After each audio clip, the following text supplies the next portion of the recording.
Hello ಮಕ್ಕಳೇ, ಹೇಗಿದ್ದೀರಾ? ಎಲ್ರು ಆರಾಮಲ್ವಾ? ಮೇಧಾ ಟು ಸ್ಕೋರ್ ಮೋರ್ ಯೂಟ್ಯೂಬ್ ಚಾನಲ್ಗೆ ನಿಮ್ಮೆಲ್ಲರಿಗೆ ಸ್ವಾಗತ. ತಮ್ನೇಲ್ ನೋಡಿ ಈಗಾಗಲೇ ವಿಷಯ ಏನಾಗಿದೆ ಏನು ಅಂತ ಹೇಳಿ ನಿಮಗೆ ಗೊತ್ತಿರಬಹುದು ಅಲ್ವಾ? ಸೊ ಈಗಾಗಲೇ 10ನೇ ತರಗತಿ ಪರೀಕ್ಷೆಗಳನ್ನು ಮುಗಿಸಿದ್ದೀರಾ. ಈಗಾಗಲೇ ಈ ರೀತಿಯ ಪ್ರಶ್ನೆಗಳು ನಿಮ್ಮಲ್ಲಿಯೂ ಕೂಡ ಶುರುವಾಗಿರಬಹುದು. ನೆಕ್ಸ್ಟ್ ಏನು ಮಾಡಬೇಕಂತ ಇದೆಯಾ? ನೆರೆಹೊರೆಯವರು, ನಿಮ್ಮ ತಂದೆ ತಾಯಿ ಅಥವಾ ನಿಮ್ಮ ಸಂಬಂಧಿಕರು ಎಲ್ಲರೂ ಕೇಳುವ ಒಂದೇ ಒಂದು ಪ್ರಶ್ನೆ ಅಂತ ಹೇಳಿದ್ರೆ, ನೆಕ್ಸ್ಟ್ ಯಾವ ಸ್ಟ್ರೀಮನ್ನು ಆಯ್ಕೆ ಮಾಡ್ಕೊಳ್ತಿದ್ಯಾ? ಸೈನ್ಸ್ ತಗೊಳ್ತೀಯಾ, ಕಾಮರ್ಸಾ, ಆರ್ಟ್ಸಾ, ಏನು ಮಾಡಬೇಕಂತ ಇದೆಯಾ ಅನ್ನೋದು ನಿಮ್ಮ ತಲೆಯಲ್ಲಿ ಕೂಡ ಹುಳ ಬಿಟ್ಟಿರಬಹುದು ಈಗ ಅಲ್ವಾ? ಏನು ಮಾಡಬೇಕು, ಕನ್ಫ್ಯೂಷನ್ಸ್ ಇರಬಹುದು. ಅದಕ್ಕೆಲ್ಲದಕ್ಕೂ ಈ ವಿಡಿಯೋದ ಮೂಲಕ ಒಂದು ಉತ್ತರವನ್ನ ಕಂಡುಕೊಳ್ಳೋಣ. ಸೊ ವಿಡಿಯೋ ಸ್ಕಿಪ್ ಮಾಡದೆ ಕೊನೆಯ ತನಕ ಸರಿಯಾಗಿ ನೋಡಿ. ಮೊದಲಿಗೆ ನೀವು ಯೋಚಿಸಬೇಕಾದದ್ದು ಒಂದೇ, ಯಾವುದು ಈಸಿ ಅನ್ನೋದು ಅಲ್ಲ, ನಿಮಗೆ ಯಾವ ಸಬ್ಜೆಕ್ಟ್ ಇಷ್ಟ ಅನ್ನೋದು. ನಿಮ್ಗೆ ಏನಾದರೂ ಪ್ರಾಬ್ಲಮ್ಗೆ ಸೊಲ್ಯೂಷನ್ಸ್ ಹುಡುಕೋದು ಇಷ್ಟ ಆಗ್ತದಾ?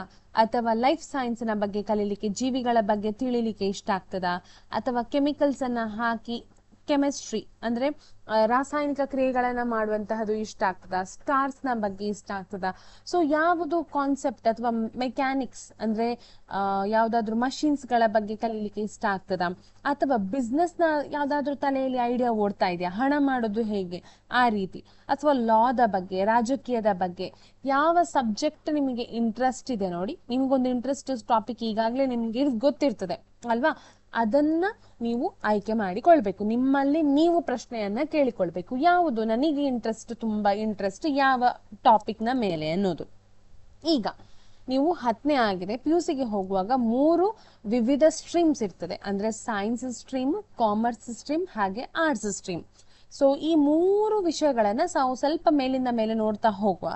ಈಗ ನೀವೇನಾದ್ರೂ ಸೈನ್ಸ್ ಸ್ಟ್ರೀಮ್ ಆಯ್ಕೆ ಮಾಡಿಕೊಂಡ್ರೆ ಏನೆಲ್ಲ ಸಬ್ಜೆಕ್ಟ್ ನಿಮಗೆ ಕಲೀಲಿಕ್ಕಿರ್ತದೆ ಅನ್ನೋದು ನೋಡೋದಾದ್ರೆ, ಫಿಸಿಕ್ಸ್ ಇರ್ತದೆ ಅಂದ್ರೆ ಭೌತಶಾಸ್ತ್ರ, ರಸಾಯನಶಾಸ್ತ್ರ ಅಂದ್ರೆ ಕೆಮಿಸ್ಟ್ರಿ, ಮ್ಯಾಥಮ್ಯಾಟಿಕ್ಸ್ ಗಣಿತ ಇರ್ತದೆ.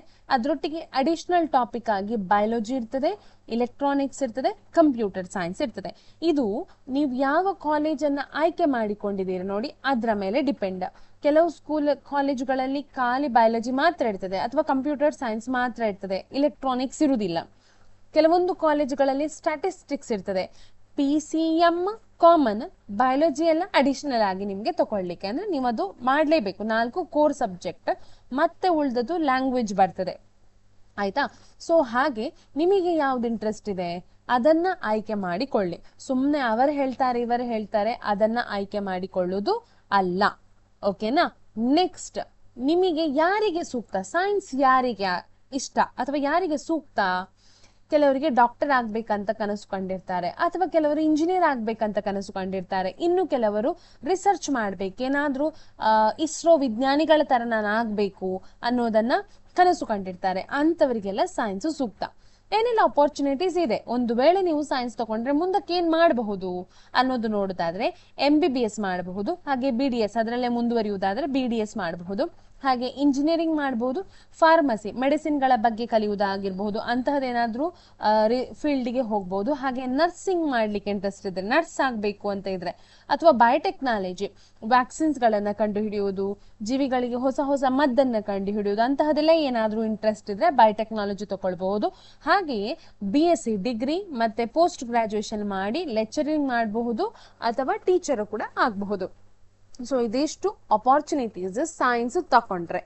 ಈಗ ಮತ್ತೊಂದು ವಿಚಾರ ಹೇಳ್ಬೇಕು, ಸೈನ್ಸ್ ಸ್ವಲ್ಪ ಟಫೆ, ಅಂದ್ರೆ ಆದ್ರೆ ಇಂಪಾಸಿಬಲ್ ಅಂತೂ ಅಲ್ವೇ ಅಲ್ಲ. ಸಾಧ್ಯ ಇಲ್ಲ ಅಂತ ಏನು ಇಲ್ಲ, ಎಲ್ಲವೂ ಸಾಧ್ಯ, ಆದ್ರೆ ನಿಮ್ಮ ಹಾರ್ಡ್ ವರ್ಕ್ ಬೇಕು. ಆದ್ರೆ ಸೈನ್ಸ್ ತಕೊಂಡ್ರೆ ತುಂಬಾ ಅಪಾರ್ಚುನಿಟೀಸ್ಗಳು ನಿಮ್ಗೆ ತೆಗಿತದೆ, ಭಾಗ್ಯದ ಬಾಗಿಲು ತೆಗಿತದೆ ಅಂತ ಹೇಳ್ತಾರಲ್ಲ ಆ ರೀತಿ ಆಯ್ತಾ? ಸೈನ್ಸ್ ಅಲ್ಲಿ ತುಂಬಾ ಅಪಾರ್ಚುನಿಟೀಸ್ ನಿಮಗೆ ಇದೆ. ಹಾಗೆ ನೆಕ್ಸ್ಟ್ ನಾವು ಕಾಮರ್ಸ್ ಸ್ಟ್ರೀಮ್ ಅನ್ನ ಆಯ್ಕೆ ಮಾಡಿಕೊಳ್ಳುವುದಾದ್ರೆ ಯಾವ್ದೆಲ್ಲ ಸಬ್ಜೆಕ್ಟ್ ನಿಮ್ಗೆ ಕಲೀಲಿಕ್ಕಿದೆ? ಅಕೌಂಟೆನ್ಸಿ ಇದೆ, ಬಿಸ್ನೆಸ್ ಸ್ಟಡೀಸ್ ಇದೆ, ಅಥವಾ ಇಕಾನಮಿಕ್ಸ್ ಇದೆ, ಅಥವಾ ಅಲ್ಲಿ ಕೂಡ ಸ್ಟ್ಯಾಟಿಸ್ಟಿಕ್ಸ್ ಮತ್ತು ಮ್ಯಾಥ್ಸ್ ಇದೆ ಆಯ್ತಾ? ಅಡಿಷನಲ್ ಆಗಿ ಮ್ಯಾಥ್ಸ್ ತಕೊಂಡ್ರೆ ನಾನು ಹೇಳುವ ಪ್ರಕಾರ, ಅಥವಾ ನನಗೆ ನನ್ನ ಫ್ರೆಂಡ್ಸ್ ಹೇಳಿದ ಪ್ರಕಾರ, ಮ್ಯಾಥ್ಸ್ ತಕೊಂಡ್ರೆ ನಿಮ್ಗೆ ಸ್ವಲ್ಪ ಅಪರ್ಚುನಿಟೀಸ್ ಜಾಸ್ತಿ ಅಂತ ಹೇಳಿ ನನಗೆ ಒಂದು ಹೇಳಿದ್ದಾರೆ ಕೆಲವರು. ಸೊ ಅದಕ್ಕೋಸ್ಕರ ನಾನು ನಿಮ್ಗೆ ಹೇಳ್ತಾ ಇದ್ದೇನೆ, ಮ್ಯಾಥ್ಸ್ ತಕೊಂಡ್ರೆ ಸ್ವಲ್ಪ ನಿಮ್ಗೆ ಈಸಿ ಆಗ್ಬಹುದು, ಅಂದ್ರೆ ಏನು ಮುಂದಕ್ಕೆ ನಿಮ್ಗೆ ಹೆಲ್ಪ್ ಆಗಬಹುದು. ಇದು ಯಾರಿಗೆ ಸೂಕ್ತ, ಯಾರಿಗೆ ಕಾಮರ್ಸ್ ಆಯ್ಕೆ ಮಾಡ್ಕೊಳ್ಬೇಕು, ಯಾರು ಆಯ್ಕೆ ಮಾಡ್ಕೊಳ್ಬೇಕು ಅಂತ ಇದ್ರೆ, ಬಿಸ್ನೆಸ್ ನ ಮೇಲೆ ಇಂಟ್ರೆಸ್ಟ್ ಇದ್ದವರು, ನಾನೀಗ 500 ಇನ್ವೆಸ್ಟ್ ಮಾಡಿ ಅದನ್ನ 1000 ಗಳಿಸ್ಬೇಕು, ಪ್ರಾಫಿಟ್ ಬರಬೇಕು ನನಗೆ ಅಂತ ಎಲ್ಲ ತುಂಬಾ ತಲೆಯಲ್ಲಿ ಎಲ್ಲ ಐಡಿಯಾಸ್ ಹುಡುಕ್ತಾ ಇರ್ತಾರೆ ನೋಡಿ, ಅವರಿಗೆ ಕಾಮರ್ಸ್ ತುಂಬಾ ಸೂಕ್ತ ಅಂತ ಹೇಳ್ಬಹುದು. ಅಥವಾ ಅಕೌಂಟ್ಸಿನ ಬಗ್ಗೆ, ಫೈನಾನ್ಸಿನ ಬಗ್ಗೆ, ಅಂದ್ರೆ ಹಣಕಾಸಿನ ವಿಚಾರದಲ್ಲಿ ತುಂಬಾ ಯೋಚನೆ ಮಾಡ್ತಾ ಇಲ್ಲ ಇರುವವರಿಗೆ ಕಾಮರ್ಸ್ ಸೂಕ್ತ. ಹಾಗೆ ಏನೆಲ್ಲ ಅಪಾರ್ಚುನಿಟೀಸ್ ಇದೆ ನಿಮಗೆ, ಇದನ್ನ ಸೈನ್ಸ್ ಅಥವಾ ಕಾಮರ್ಸ್ ನೀವು ಸ್ಟ್ರೀಮ್ ಅನ್ನ ಆಯ್ಕೆ ಮಾಡಿಕೊಂಡ್ರೆ, CA ಆಗ್ಬೋದು, ಚಾರ್ಟೆಡ್ ಅಕೌಂಟ್ ಆಗ್ಬೋದು, CS ಅಂತ ಹೇಳಿದ್ರೆ ಕಂಪನಿ ಸೆಕ್ರೆಟರಿ, ದೊಡ್ಡ ದೊಡ್ಡ ಕಂಪನಿಗಳಲ್ಲಿ ಅವರ ಇದನ್ನೆಲ್ಲ ಲಾಸ್ ಆಗಿರಬಹುದು, ಅವರ ಇದನ್ನ ಅಕೌಂಟ್ಸ್ ಅನ್ನ ಎಲ್ಲ ಹ್ಯಾಂಡಲ್ ಮಾಡುವ ಒಂದು ಪರ್ಸನ್, ಸೊ ಕಂಪನಿ ಸೆಕ್ರೆಟರಿ ಆಗಬಹುದು. ಹಾಗೆ BCom ಮಾಡಬಹುದು, MCom ಮಾಡಬಹುದು, ಪೋಸ್ಟ್ ಗ್ರಾಜುಯೇಷನ್ ಅದರಲ್ಲಿ ಕೂಡ ಮಾಡಬಹುದು. ಬ್ಯಾಂಕಿಂಗ್ ಜಾಬ್, ಅದನ್ನ ಇಷ್ಟನ್ನ ಕಲ್ತು ಕಾಮರ್ಸ್ ಎಲ್ಲ ಮಾಡಿ ಮತ್ತೆ ಬ್ಯಾಂಕ್ ಜಾಬ್ ಬರೆಯುವುದಾದ್ರೆ ಅದರ ಕಾಂಪಿಟೇಟಿವ್ ಎಕ್ಸಾಮ್ಸ್ ಅನ್ನ ಬರೆದು ಅದರಲ್ಲಿ ರಿಕ್ರೂಟ್ಮೆಂಟ್ ಪಡಿಬಹುದು. ಹಾಗೆ MBA ಕೂಡ ಮಾಡಬಹುದು, ಮುಂದಕ್ಕೆ ನಿಮ್ಗೆ MBA ಕೂಡ ಮಾಡಬಹುದು ಅಂತ ಹೇಳ್ತಾನೆ. ಯಾವ್ದ್ರಲ್ಲಿ? ಕಾಮರ್ಸ್ ಅಲ್ಲಿ. ನೆಕ್ಸ್ಟ್ ಹೋಗುವ ಆರ್ಟ್ಸ್ ಸ್ಟ್ರೀಮ್ ತಗೊಂಡ್ರೆ, ಆರ್ಟ್ಸ್ ಸ್ಟ್ರೀಮ್ ಅಲ್ಲಿ ಯಾವ್ದೆಲ್ಲ ಸಬ್ಜೆಕ್ಟ್ಸ್ ಇದೆ? ಹಿಸ್ಟ್ರಿ ಇದೆ, ಪೊಲಿಟಿಕಲ್ ಸೈನ್ಸ್ ಇದೆ, ಸೋಶಿಯಾಲಜಿ ಇದೆ, ಜಿಯೋಗ್ರಫಿ ಇದೆ, ಆಯ್ತಾ. ಮತ್ತೊಂದು ಇದೊಂದು ಮಿತ್ ಅಂತಾನೆ ಹೇಳ್ಬಹುದು, ಅಥವಾ ಕೆಟ್ಟ ಒಂದು ಅಪನಂಬಿಕೆ ಅಂತ ಹೇಳ್ಬಹುದು. ಆರ್ಟ್ಸ್ ಏನಂತ ಹೇಳಿದ್ರೆ, ಆರ್ಟ್ಸ್ ತಕೊಂಡ್ರೆ ಎಲ್ಲರೂ ಹೇಳೋದು ಆರ್ಟ್ಸ್ ಈಸಿ, ತುಂಬಾ ಈಸಿ ಅಂತ ಹೇಳ್ತಾರೆ. ಅದನ್ನೆಲ್ಲ ನಂಬಲಿಕ್ಕೆ ಹೋಗ್ಲೇಬೇಡಿ ನೀವು. ಯಾಕೆ ಹೇಳಿದ್ರೆ ಯಾವುದು ಈಸಿ ಇಲ್ಲ, ಆಯ್ತಾ. ಆದ್ರೆ ನಿಮ್ಗೆ ಇದರಲ್ಲಿ ಕೂಡ ಡೀಪ್ ಸ್ಟಡಿ ಬೇಕೇ ಬೇಕು, ಆಯ್ತಾ. ಆರ್ಟ್ಸ್ ನ ಬಗ್ಗೆ ಕೂಡ ಅಂದ್ರೆ ಅಷ್ಟು ನೀವು ಕೇವಲ ಅಂತ ಮಾಡಬೇಡಿ, ತುಂಬಾ ಡೀಪ್ ಸ್ಟಡಿ ಇದಕ್ಕೂ ಬೇಕಾಗಿರ್ತದೆ. ಹಾಗಾಗಿ ನಿಮ್ಮ ಹಾರ್ಡ್ ವರ್ಕ್ ಅನ್ನೋದು, ನಿಮ್ಮ ಟೈಮ್ ಕೊಡೋದು ಪ್ರತಿ ಸಬ್ಜೆಕ್ಟ್ಗೂ ನೀವು ಕೊಡ್ಲೇಬೇಕು, ಆಯ್ತಾ. ನೆಕ್ಸ್ಟ್, ಯಾರಿಗೆ ಆರ್ಟ್ಸ್ ಸೂಕ್ತ? ನಿಮ್ಗೆ ಏನಾದ್ರೂ ಥಿಯರಿ ಸಬ್ಜೆಕ್ಟ್ ಅನ್ನ ತುಂಬಾ ಬರೀಲಿಕ್ಕೆ ಇಂಟ್ರೆಸ್ಟ್ ತುಂಬಾ ಇದೆ, ಆಯ್ತಾ. ರೈಟಿಂಗ್ ಅಂದ್ರೆ ನಾನು ಹೇಳ್ದಲ್ಲ, ರೈಟಿಂಗ್, ನಿಮ್ಗೆ ಏನಾದ್ರೂ ಕವನಗಳನ್ನ, ಕತೆಗಳನ್ನ, ಆರ್ಟಿಕಲ್ಸ್ ಬರೀಲಿಕ್ಕೆ ಇಂಟ್ರೆಸ್ಟ್ ಇದೆ, ಅಥವಾ ನ್ಯೂಸ್ ಅಲ್ಲಿ ಏನಾದ್ರೂ ನ್ಯೂಸ್ ಚಾನೆಲ್ ನ ಬಗ್ಗೆ ನಡೆಸುವಂತಹ ಇಂಟ್ರೆಸ್ಟ್ ಇದೆ ಅಂತವರಿಗೆಲ್ಲ, ಅಥವಾ ಇದು ಮಾಡೋದು ಎಂತ ಹೇಳ್ತಾರೆ, ಇಂಟರ್ವ್ಯೂ ಮಾಡುದು, ಒಬ್ಬರ ಹತ್ರ ಮಾತಾಡುದು, ಸೊ ಅವರ ಬಗ್ಗೆ ಡಾಟಾ ಕಲೆಕ್ಟ್ ಮಾಡುದು, ಅಂತದೆಲ್ಲ ಇಂಟ್ರೆಸ್ಟ್ ಇದ್ರೆ ನಿಮ್ಗೆ ಆರ್ಟ್ಸ್ ತಗೊಳ್ಬಹುದು. ಹಾಗೆ ಅಪಾರ್ಚುನಿಟೀಸ್ ಏನೆಲ್ಲ ಇದೆ? IAS ಮಾಡ್ಬೋದು, KS ಮಾಡ್ಬೋದು, ಸಿವಿಲ್ ಸರ್ವಿಸ್ ಎಕ್ಸಾಮ್ಗಳನ್ನ ಬರೀಬಹುದು. ಯಾಕೆ ಹೇಳಿದ್ರೆ ಪ್ರತಿಯೊಂದರಲ್ಲಿ ಕೂಡ ಪ್ರಚಲಿತ ಎಂತ ಹೇಳ್ತಾರೆ, ಪ್ರಚಲಿತ ವಿದ್ಯಮಾನಗಳು ಜಾಸ್ತಿ ಕೇಳ್ತಾರೆ ಇಲ್ಲಿ ಕೂಡ, ಆಯ್ತಾ. ಪ್ರಚಲಿತ ವಿದ್ಯಮಾನಗಳು, ಇದು ಯಾರಿಗೆ ತುಂಬಾ ಆರ್ಟ್ಸ್ ಇಷ್ಟ ಇರ್ತದೆ ಅವರಿಗೆ ಪ್ರಚಲಿತ ವಿದ್ಯಮಾನಗಳ ಬಗ್ಗೆ ತುಂಬಾ ಗೊತ್ತಿರ್ತದೆ. ಮತ್ತೆ ಲಾ ಆಗಿರಬಹುದು, ಟೀಚಿಂಗ್, ಇದರಲ್ಲಿ ಕೂಡ ಟೀಚಿಂಗ್ ಮಾಡಬಹುದು, ನೀವು ಜರ್ನಲಿಸಂ ಮಾಡಬಹುದು, ಅಥವಾ ಸೋಷಿಯಲ್ ವರ್ಕ್ ಏನಾದ್ರು ಅಂತಹ ಒಂದು ಇದನ್ನ ಕಟ್ಟಿಕೊಂಡು NGOs ಗಳನ್ನು ಓಪನ್ ಮಾಡುವಂತಹದ್ದು ಅಂತದ್ದು ಕೂಡ ಮಾಡಬಹುದು ಆರ್ಟ್ಸ್ ತಕೊಂಡವರಿಗೆ. ಇದು ಮೇಲಿಂದ ಮೇಲೆ ಪ್ರತಿಯೊಂದು ಸಬ್ಜೆಕ್ಟ್ ನ ಬಗ್ಗೆ ನಾನು ಹೇಳಿ ಆಯ್ತು. ನಿಮಗೆ ಏನು ಇಂಟ್ರೆಸ್ಟ್ ಇದೆ, ನಿಮ್ಮ ಬೇಸಿಕ್ ಸ್ಟ್ರೆಂತ್ ಏನು ನೋಡಿ ಅದನ್ನ ಇಟ್ಕೊಂಡು ನೀವು ಡಿಸೈಡ್ ಮಾಡಬೇಕು. ಈಗ ನಿಮ್ಮ ಡಿಸಿಷನ್ ಹೇಗಿರ್ಬೇಕು? ನಿಮ್ಗೆ ಮುಖ್ಯವಾಗಿ ನಿಮ್ಗೆ ಇಂಟ್ರೆಸ್ಟ್, ಯಾವ ಸಬ್ಜೆಕ್ಟ್ ಮೇಲೆ ನಿಮಗೆ ಇಂಟ್ರೆಸ್ಟ್ ಇದೆ, ಮತ್ತೆ ನಿಮ್ಮ ಸ್ಟ್ರೆಂತ್ ಏನು, ನಿಮ್ಗೆ ಯಾವ್ದನ್ನು ತಕೊಂಡ್ರೆ ನಿಮ್ಗೆ ಅದು ಹೆಲ್ಪ್ ಆಗಬಹುದು, ಅಥವಾ ನೀವು ಇದ್ರಲ್ಲಿ ಈ ಒಂದು ಫೀಲ್ಡ್ ಅಲ್ಲಿ ತುಂಬಾ ಸ್ಟ್ರಾಂಗ್ ಇದ್ದೀರಾ ಅಂತ ಹೇಳಿದ್ರೆ ಅದು ನಿಮ್ಮ ಸ್ಟ್ರೆಂತ್ ಆಗಿರ್ತದೆ ಅಲ್ವಾ. ನೀವು ತುಂಬಾ ಮಾತಾಡ್ತೀರಿ, ನಾನು ಆರ್ಟ್ಸ್ ತಗೊಳ್ತೇನೆ, ನಾನು ಇಂಟರ್ವ್ಯೂ ಮಾಡ್ಲಿಕ್ಕೆ ಈಸಿ, ನನಗೆ ಸುಲಭ ಆಗ್ತದೆ, ಜರ್ನಲಿಸಂ ಮಾಡ್ತೇನೆ, ನ್ಯೂಸ್ ಚಾನೆಲ್ ಅಲ್ಲಿ ವರದಿಗಾರರಾಗಿ ಹೋಗ್ತೇನೆ, ಸೊ ಅಂತಹದೆಲ್ಲ ಇಂಟ್ರೆಸ್ಟ್ ಇದ್ರೆ ಆರ್ಟ್ಸ್ ತಗೊಳ್ಬಹುದು. ಮತ್ತೆ ನಿಮ್ಗೊಂದು ಫ್ಯೂಚರ್ ಗೋಲ್ ಇರ್ತದಲ್ವಾ, ಈಗಾಗಲೇ ಇದ್ದಿರ್ಲಬಹುದು, ಇಲ್ಲದಿರ್ಲಬಹುದು, ಇಲ್ಲದಿದ್ರೆ ಈಗಲೇ ಒಂದು ಗೋಲ್ ಅನ್ನ ಸೆಟ್ ಮಾಡಿ, ನನಗೆ ಇವರ ತರ ಆಗ್ಬೇಕು, ನನಗೆ ಇಸ್ರೋದ ವಿಜ್ಞಾನಿಗಳ ತರ ಆಗ್ಬೇಕು, ಅಥವಾ ನನಗೆ ದೊಡ್ಡ ನ್ಯೂಸ್ ಚಾನೆಲ್ ನ ಆಂಕರ್ ತರ ಆಗ್ಬೇಕು, ಅಥವಾ ನನ್ಗೊಂದು ದೊಡ್ಡ ಬಿಸ್ನೆಸ್ ಮ್ಯಾನ್ ಆಗ್ಬೇಕು ಅನ್ನೋದು ನೀವೊಂದು ಗೋಲ್ ಇಟ್ಕೊಂಡಿರ್ತೀರಿ.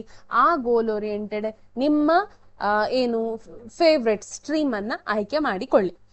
ಮತ್ತೆ ಇನ್ನೊಂದು ವಿಚಾರ, ಡೂಸ್ ಅಂಡ್ ಡೋಂಟ್ಸ್ ಅಂತ ಹೇಳ್ತಾ ಇದ್ದೇನೆ. ಡೋಂಟ್ಸ್ ಅಂತ ಹೇಳಿದ್ರೆ ಇದನ್ನ ಮಾಡ್ಲೇಬೇಡಿ. ಯಾವುದನ್ನ? ಫ್ರೆಂಡ್ಸ್, ನನ್ನ ಫ್ರೆಂಡ್ ಕಾಮರ್ಸ್ ತಗೊಂಡಿದ್ದಾನೆ, ನಾನು ಕೂಡ ಕಾಮರ್ಸ್ ತಗೊಳ್ತೇನೆ, ಇಲ್ಲ, ಇದು ದೊಡ್ಡ ತಪ್ಪು ಕಲ್ಪನೆ. ಇದು ಹೆಚ್ಚಿನ ಮಕ್ಕಳು ಸೋಲುವುದು ಇಲ್ಲೇ, ಆಯ್ತಾ. ನಿಮ್ಮ ಫ್ರೆಂಡ್ಸ್ ತಗೊಂಡ ಸಬ್ಜೆಕ್ಟ್ ನಿಮಗೆ, ಅವನಿಗೆ ಅದು ಹೆಲ್ಪ್ ಆಗ್ಬಹುದು, ಆದ್ರೆ ನಿಮ್ಗೆ ಅದು ಹೆಲ್ಪ್ ಆಗದಿರಬಹುದು ಅಲ್ವಾ. ಫ್ರೆಂಡ್ಸ್ ತಗೊಂಡಿದ್ದಾರೆ ಅನ್ನೋ ಕಾರಣಕ್ಕೆ ನೀವು ಸೆಲೆಕ್ಟ್ ಮಾಡ್ಲಿಕ್ಕೆ ಹೋಗ್ಬೇಡಿ. ಅಥವಾ ಪೇರೆಂಟ್ಸ್ನ ಪ್ರೆಷರ್ಗೆ ಕೂಡ ನೀವು ನಿಮ್ಮ ಸಬ್ಜೆಕ್ಟ್ ಅನ್ನ ಚೂಸ್ ಮಾಡಬೇಡಿ.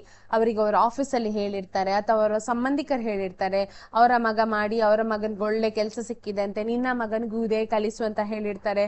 ಅಂಥದನ್ನೆಲ್ಲ ನೀವು ಮಾಡ್ಲಿಕ್ಕೆ ಹೋಗ್ಬೇಡಿ. ನಿಮಗೆ ಗೊತ್ತಿದೆ ನಿಮ್ಮ ಕೆಪಾಸಿಟಿ ಏನು ಅಂತ ಹೇಳಿ ಗೊತ್ತಿರುವುದು ನಿಮಗೆ ಮಾತ್ರ. ಸೊ ಆ ಒಂದು ಇಂಟ್ರೆಸ್ಟ್ ನ ಅನ್ವಯ ನಿಮ್ಗೆ ಯಾವ ಸಬ್ಜೆಕ್ಟ್ ಬೇಕು ಆ ಸಬ್ಜೆಕ್ಟ್ ಅನ್ನ ಚೂಸ್ ಮಾಡಿ. ಓಕೆನಾ? ಮತ್ತೆ ಕೊನೆಯದಾಗಿ ಏನ್ ಹೇಳ್ಬೇಕು ಅಂತ ಹೇಳ್ತಾ ಇದ್ದೇನೆ ಅಂತ ಹೇಳಿದ್ರೆ, ನಿಮ್ಮ ಇಂಟ್ರೆಸ್ಟ್ ಮತ್ತೆ ನಿಮ್ಮ ಹಾರ್ಡ್ ವರ್ಕ್, ನಿಮಗೆ ಸಕ್ಸಸ್ ಖಂಡಿತ ಸಿಗ್ತದೆ. ಹಾರ್ಡ್ ವರ್ಕ್ ಇರಲೇಬೇಕು. ಯಾವುದೇ ಸ್ಟ್ರೀಮ್ ಆಯ್ಕೆ ಮಾಡಿಕೊಂಡ್ರೆ ನಿಮ್ಮ ಹಾರ್ಡ್ ವರ್ಕ್ ಅಲ್ಲಿ ಇರಬೇಕು, ಮತ್ತೆ ನಿಮ್ಗೆ ಅಲ್ಲಿ ಇಂಟ್ರೆಸ್ಟ್ ಇರಬೇಕು. ಹಾಗಿದ್ದಾಗ ಮಾತ್ರ ನಿಮ್ಗೆ ಸಕ್ಸಸ್ ಸಿಗ್ತದೆ. ಯಾವುದೇ ಸಬ್ಜೆಕ್ಟ್ ಸುಲಭ ಇಲ್ಲ, ಆಯ್ತಾ? ಪ್ರತಿಯೊಂದಕ್ಕೂ ಅದರದೇ ಆದ ಸಿನ್ಸಿಯರ್ ವರ್ಕ್, ಹಾರ್ಡ್ ವರ್ಕ್ ನಿಮ್ಮದಿದ್ರೆ ಅಥವಾ ನೀವು ಅದಕ್ಕೆ ಟೈಮ್ ಕೊಟ್ರೆ ನಿಮ್ಗೆ ಅದರಲ್ಲಿ ಸಕ್ಸಸ್ ಸಿಗ್ತದೆ. ಸೊ ಇದಿಷ್ಟು ಇವತ್ತಿನ ವಿಡಿಯೋ. ಈ ವಿಡಿಯೋ ನಿಮಗೆ ಹೆಲ್ಪ್ ಆಗಿದೆ ಅಂತ ಹೇಳಿ ಭಾವಿಸ್ತೇನೆ. ಎಲ್ಲಿಯಾದ್ರೂ ಇದು ವಿಡಿಯೋ ನಿಮ್ಗೆ ಹೆಲ್ಪ್ ಆಗಿದೆ ಅಂತ ಅನ್ನಿಸಿದ್ರೆ ನಿಮ್ಗೆ ಗೊತ್ತಿದೆ ಏನ್ ಮಾಡ್ಬೇಕಂತ ಹೇಳಿ. ಈ ಚಾನಲ್ ಅನ್ನ ಈ ವಿಡಿಯೋಗೊಂದು ಲೈಕ್ ಕೊಡಿ, ಮತ್ತೆ ನಿಮಗೇನಾದ್ರೂ ಡೌಟ್ಸ್ ಇದ್ರೆ ಅದನ್ನ ಕಮೆಂಟ್ ಮೂಲಕ ಕೇಳಿ. ಹಾಗೆಯೇ ನೀವು ಹೊಸತಾಗಿ ಚಾನಲ್ ಅನ್ನ ನೋಡ್ತಾ ಇದ್ರೆ ಚಾನಲ್ ಅನ್ನ ಸಬ್ಸ್ಕ್ರೈಬ್ ಮಾಡಿ ಅಂತ ಹೇಳ್ತಾ ಇವತ್ತಿನ ವಿಡಿಯೋಗೆ ಒಂದು ಪೂರ್ಣ ವಿರಾಮವನ್ನ ಇಡ್ತಾ ಇದ್ದೇವೆ. ಧನ್ಯವಾದಗಳು.